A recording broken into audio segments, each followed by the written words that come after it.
চট্টগ্রামের মিরসরাই ও ফটিকছড়ি উপজেলার সীমান্তবর্তী পাহাড়ি অঞ্চলে অবস্থিত এই স্থানটি স্থানীয়ভাবে ঝরঝরি মাজার নামে পরিচিত।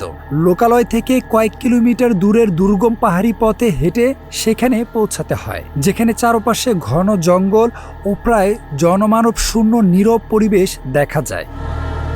স্থানীয়দের বর্ণনা অনুযায়ী সেখানে রয়েছে বাদশাহ সেকান্দারের একটি প্রাচীন মাজার, যা ঘিরে নানা ধরনের লোককথা ও বিশ্বাস প্রচলিত।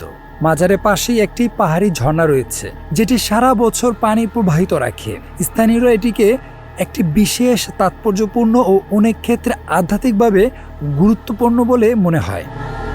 তবে এসবের পাশাপাশি কিছু প্রচলিত গল্প রয়েছে, যেমন রাতে মাজার এলাকায় নির্জনতায় অদ্ভুত শব্দ বা জিকির শোনা যায় বলে স্থানীয়দের একটি অংশ দাবি করে থাকে। এইসব বিষয় মূলত লোকবিশ্বাস ও মুখে মুখে প্রচলিত কাহিনীর অংশ, যার কোনো বৈজ্ঞানিক ও প্রামাণিক ভিত্তি নেই।